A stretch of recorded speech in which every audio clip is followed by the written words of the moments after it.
Guys, welcome back to my YouTube channel चीना। कैसे हैं आप सब? आई होप आप सब अच्छे होंगे।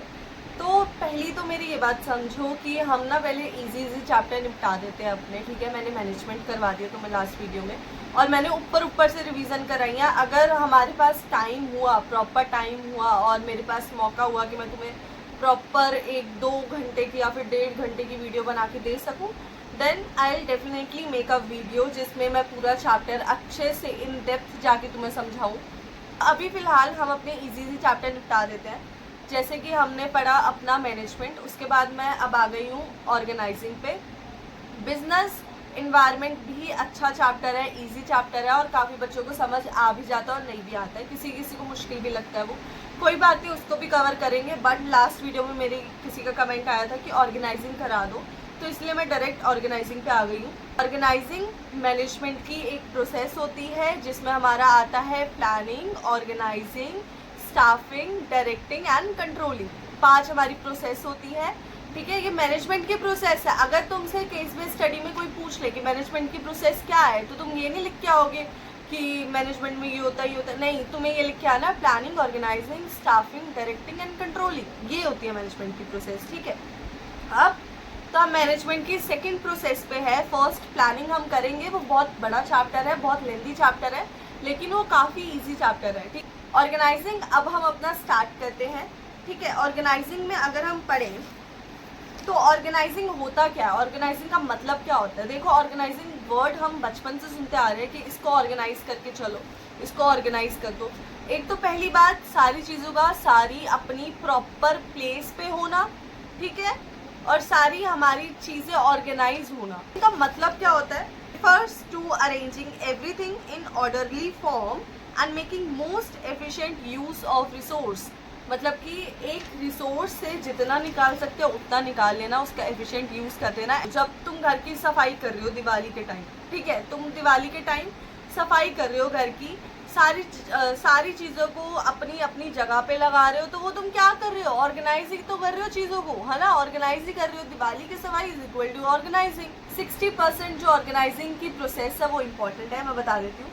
इसका सिर्फ एक ही है, IDAE, IDAE, IDAE, बस ये है ऑर्गेनाइजिंग की प्रोसेस। याद है हमारे फर्स्ट वाले में identification and division of work, जिसमें हम काम बांटते हैं, हमें पता लग जाता है कि ये काम है, आइडेंटिफाई करते हैं, तो ये आ जाता है हमारा फर्स्ट में। डी का मतलब क्या है? डिपार्टमेंटलाइजेशन। अब उस काम को अलग अलग डिपार्टमेंट में बांट लेना। अब मेरे को पता है कि मेरे पास क्या क्या काम है। मेरे को कंटेंट क्रिएशन करनी है। ठीक है, कंटेंट क्रिएशन हमारा पूरा एक कंपनी हो गई। कंटेंट क्रिएशन के बाद मेरे को इसमें एडिटिंग भी करनी है, कंटेंट राइटिंग भी करनी है। ठीक है, थंबनेल भी बनाना है। तो अब हमने पहले तो आइडेंटिफाई कर लिया, डिवीज़न ऑफ वर्क कर लिया कि भाई कंटेंट राइटिंग करनी है, मार्केटिंग करनी है, ये सारी चीज़ें करनी है। अब हमने पहले तो अपना पहचाना, आइडेंटिफाई करा, उसके बाद हमने उसको क्या करा? डिवीज़न ऑफ वर्क करा, जिसमें हमें पता लगा कि थंबनेल भी मैंने बनाना है, कंटेंट राइटिंग भी करनी है, एडिटिंग भी करनी है, मार्केटिंग भी करनी है, और SEO वगैरह सब मैंने करना है। ठीक है, ये पता लग गया कि ये काम है। अब इस काम को ना हम डिवाइड कर देंगे। क्या क्या काम था हमारे पास? कंटेंट राइटिंग थी, थंबनेल बनाना था, एडिटिंग थी। अब जाते हैं कंटेंट राइटिंग किसी और को मिल जाएगी, थंबनेल कोई और बना रहा है, और एडिटिंग कोई और कर रहा है। ठीक है, क्योंकि हर एक बंदा हर एक चीज़ में स्पेशलाइज्ड होता है। ये हमने कोऑर्डिनेशन के फंक्शंस में पढ़ा था कि हर एक बंदा हर एक चीज़ में स्पेशलाइज्ड होता है, ईगो वाला, याद करो। इस काम को बांट रहे हैं, इसके अलग अलग डिपार्टमेंट बना रहे हैं, तो क्या हो गया? डिपार्टमेंटलाइजेशन, जिसमें हमने अलग अलग डिपार्टमेंट बना लिया। अब ये जो डिपार्टमेंटलाइजेशन है ना तुम्हारा, ये आगे जाके 2 डिपार्टमेंट्स में बट जाता है, वो हम आगे पढ़ेंगे। अभी हम प्रोसेस पढ़ते हैं। फिर इसके बाद आएगा असाइनमेंट्स ऑफ ड्यूटी। असाइनमेंट्स में हमें जॉब डिस्क्रिप्शन मिलेगा। जॉब डिस्क्रिप्शन ये हमें किस में मिलता है? ऑर्गेनाइजिंग की प्रोसेस में, असाइनमेंट ऑफ ड्यूटीज़ में। अगर तुम्हें कहीं पे भी जॉब डिस्क्रिप्शन वर्ड दिख जाए तो तुम्हारे दिमाग में आ जाना चाहिए कि ये ऑर्गेनाइजिंग के चैप्टर से आया है, उठ के असाइनमेंट ऑफ ड्यूटी से आया है। ठीक है, तो असाइनमेंट ऑफ ड्यूटी में जब हम लोगों को काम बांट देते हैं, लोगों को बता देते हैं, लोगों को एक जॉब डिस्क्रिप्शन दे देते हैं कि हाँ आप ये काम कर रही हो। अब मैं जो हूँ, मैं जॉब पे गई, ठीक है, मेरे को जॉब मिली, वहाँ पे उनके 2 अलग अलग डिपार्टमेंट है। पहले तो उन्होंने अपना काम पहचाना, आइडेंटिफाई करा, उसके बाद उन्होंने काम को बांटा अपने कि ये काम है, हमें मार्केटिंग के लिए चाहिए, हमें कॉलिंग के लिए चाहिए लोग, तो ये काम उन्होंने पहचाना। उसके बाद उन्होंने डिपार्टमेंटलाइजेशन की, उन्होंने डिजिटल मार्केटिंग वालों को अलग करा, काउंसलिंग वालों को अलग करा, ठीक है। उसके बाद उन्होंने लोगों को हायर करा तो उन्होंने assignments of duty the. Digital marketing आती है उनको उन्होंने उसमें डाला, ठीक है। जिनको एडमिशन काउंसलिंग आती है उनको उन्होंने इसमें डाला। मैंने खुद का एग्जांपल लेके तुम्हें पूरी प्रोसेस समझा दी है। उसके बाद हमारा ई आ जाता है। ई का मतलब क्या है? Establishing reporting relationship.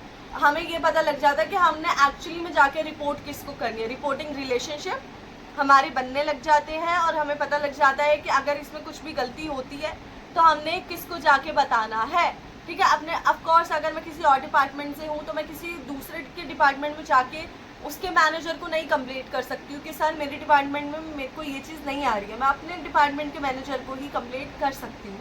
तो ये होती है एस्टेब्लिशिंग रिपोर्टिंग रिलेशनशिप का मतलब। अब हम इसकी इम्पोर्टेंस देख लेते हैं। बेनिफिट इन स्पेशलाइजेशन, ठीक है। कोऑर्डिनेशन हो जाता है, कोऑर्डिनेशन बन जाता है। एक्सपेंशन होती है, ग्रोथ होती है, ठीक है। रोल क्लैरिटी आ जाती है कि हमारा रोल क्या। अब जैसे मैं एडमिशन काउंसलिंग की हूँ तो मैं डिजिटल मार्केटिंग में अभी तो नहीं जा सकती क्योंकि मेरे को वो नहीं आती। मेरे को मेरा रोल क्लियर है कि मेरे को मेरा यही काम है, मेरे को यही काम करना है। रोल की मेरे को क्लैरिटी है उधर, ठीक है। ऑप्टिमम यूटिलाइजेशन हो जाता है रिसोर्सेज का। अब ये जो ऑप्टिमम यूटिलाइजेशन हो जाता है रिसोर्सेज का, ये तुम्हारा ऑलमोस्ट बीएसटी के सारे चैप्टर के इंपॉर्टेंस में आ जाएगा कि ऑप्टिमम यूटिलाइजेशन हो रहा है रिसोर्सेज का। ये बिजनेस इन्वायरमेंट में भी आ जाएगा, प्लानिंग में भी आ जाएगा, ये तुम्हारा सब जगह चल जाएगा। अगर तुम्हें कुछ नहीं आ रहा है ना तो तुम एक फंक्शन तो ये लिख ही सकते हो कि ऑप्टिमम यूटिलाइजेशन हो रहा है रिसोर्सेज का, ठीक है। ये हमारी इंपॉर्टेंस हो गई। अब हम चलते हैं ऑर्गेनाइजेशनल स्ट्रक्चर पर। ऑर्गेनाइजेशन स्ट्रक्चर की हम पहले डिफाइन पढ़ लेते हैं। Framework within which managerial and operative task are perform, जिसमें मैनेजरियल या फिर ऑपरेटिव मतलब जैसे हम कोई स्ट्रैटेजी बना रहे हैं, जो लोग हमारी स्ट्रैटेजी पे काम कर रहे हैं, और मैनेजरियल मतलब पता ही लग गया कि मैनेजर एंड ऑल ये सब इसमें आ जाते हैं। तो एक ऑर्गेनाइजेशन स्ट्रक्चर क्या होता है? एक फ्रेमवर्क होता है जिसमें मैनेजरियल या फिर ऑपरेटिव टास्क जो होते हैं वो परफॉर्म हो रहे होते हैं, ठीक है। अब इसमें हम देखते हैं जब हमने डिपार्टमेंटलाइजेशन पढ़ा था तो उसमें दो चीज़ें थी, एक था फंक्शनल और एक था डिविजनल। इसमें ये ही मेन चीज़ है, इसका डिफरेंस आ जाएगा तुम्हारे पेपर में। और तो मेरे को कुछ ऐसा लगता नहीं है कि ऑर्गेनाइजिंग से उठ के आएगा, इसका डिफरेंस आ सकता है बस फंक्शनल का और डिविजनल का। अब ऑर्गेनाइजेशनल स्ट्रक्चर की बात हुई है तो इसमें दो चीज़ों में डिवाइड हो जाता है, फंक्शनल स्ट्रक्चर और डिविजनल स्ट्रक्चर। अब फंक्शनल में हमारा एक प्रोडक्ट आ जाता है और डिविजनल में हमारे बहुत सारे प्रोडक्ट्स आ जाते हैं, ठीक है। फंक्शनल में हम एक ही प्रोडक्ट का काम कर रहे होते हैं और उसी प्रोडक्ट के बाद जो होता है लाइक एक ही कंपनी है, एक ही प्रोडक्ट बना रही है, उसी में तुम्हारा आ रहा है, उसी में तुम्हारे डिपार्टमेंट्स डिवाइड है कि ये काउंसलिंग का डिपार्टमेंट है, ये रिसर्च एंड डेवलपमेंट का डिपार्टमेंट है, ये सेलिंग का डिपार्टमेंट है, ये मैन्युफैक्चरिंग का डिपार्टमेंट है। तो एक प्रोडक्ट उसके नीचे तुम्हारे सारे डिपार्टमेंट आ गए। अब हमारा डिविजनल में क्या होता है? दो प्रोडक्ट नीचे गए डिपार्टमेंट्स, ठीक है। तो डिविजनल में हमारे दो प्रोडक्ट्स आ जाते हैं एक ही जगह, ठीक है। एक कंपनी है उसके अंदर दो प्रोडक्ट है, फिर उन दोनों के अंदर उसके अलग अलग डिपार्टमेंट है। रिसर्च एंड डेवलपमेंट लिपस्टिक का अलग है, तो शू वियर का जो डिपार्टमेंट है रिसर्च एंड डेवलपमेंट का वो अलग है, ठीक है। तो इन दोनों में अलग अलग डिपार्टमेंट आ जाते हैं डिविजनल में। फंक्शनल की बात करें, इसमें सिमिलर नेचर की जो जॉब्स होती है उनको ग्रुप कर दिया जाता है। इसमें भी लार्ज ऑर्गेनाइजेशन से ही काम होता है, मतलब ये नहीं कि छोटी ऑर्गेनाइजेशन है, लार्ज ऑर्गेनाइजेशन होती है इसमें भी। इसमें मैं भी कंफ्यूज होती थी, इसलिए मैं तुम्हें बोल के बता रही हूँ कि लार्ज ऑर्गेनाइजेशन इसमें भी होती है, ठीक है। फंक्शनल सुन के ये सोचता है कि यार ये तो फंक्शनल है, इसमें तो छोटी ऑर्गेनाइजेशन लिख के आना है कि स्मॉल ऑर्गेनाइजेशन पे इस पे काम होता है। नहीं, इसमें लार्ज ऑर्गेनाइजेशन पे ही काम होता है, बस प्रोडक्ट एक आ जाता है हमारा। हाई डिग्री ऑफ स्पेशलाइजेशन हो जाती है, डाइवर्सिफाइड एक्ट होते हैं और ऑपरेशंस होते हैं, ठीक है। इनफ्लेक्सिबल होता है, लिमिटेड टाइप्स ऑफ ट्रेनिंग होती है, अलग अलग टाइप्स की ट्रेनिंग नहीं होती है। क्यों नहीं होती है?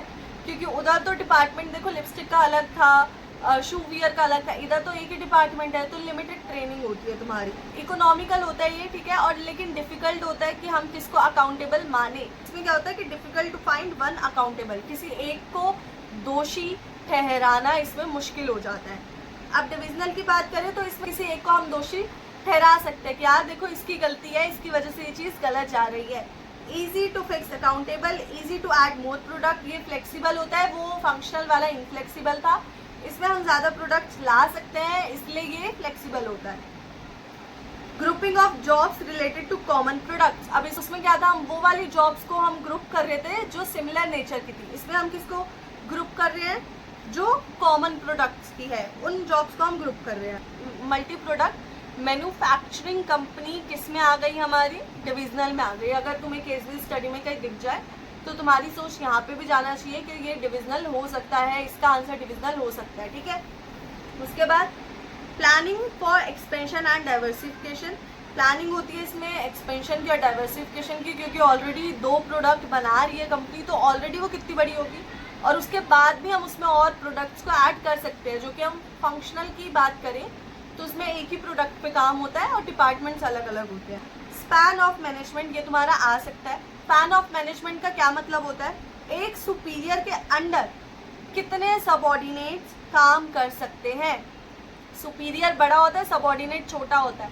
एक सुपीरियर के अंदर कितने सबऑर्डिनेट काम कर सकते हैं, उसको हम बोलते हैं span of management. Span of management में भी 2 चीजें आ जाती है, नैरो स्पैन और wider span of management. Narrow span of management का क्या मतलब होता है, कम लोग। नैरो स्पैन का क्या मतलब होता है, कम लोग। और वाइडर स्पैन का क्या होता है, ज्यादा लोग। नैरो स्पैन को हम टॉल स्ट्रक्चर भी बोलते हैं और वाइडर को हम फ्लैट स्ट्रक्चर भी बोलते हैं। तो ये बातें आप याद रखना। बाकी हमारा थोड़ा सा आधा चैप्टर रह जाएगा, ये पूरी वीडियो बन नहीं पाएगी, तो फिर मैं उसे आपको नेक्स्ट वीडियो में करा दूंगी। मुझे नीचे बता के जाना जितना भी आज मैंने पढ़ाया है ना, क्या क्या टॉपिक तुम्हें इस वीडियो को बंद करने के बाद याद है, वो नीचे कमेंट में लिख के जाना कि हाँ मुझे ये चीज़ याद रह गई है। First of all thank you so much Sunil sir, आपने मेरी वीडियो देखी और उस पर आके एक प्यारा सा कमेंट किया। वेरी वेरी ग्रेटफुल कि आपने मेरी वीडियो देखी और उस पर एक प्यारा सा कमेंट किया, जो मेरे को बिल्कुल भी एक्सपेक्टेड नहीं था कि आपका कमेंट आएगा। फिर मिलते हैं अपनी नेक्स्ट वीडियो में, तब तक के लिए बाय। और मुझे बता के जाना तुम्हें क्या समझ नहीं आया, और नीचे आके टॉपिक्स लिख के जाना कि क्या क्या याद रह गए हैं, ठीक है। बाय।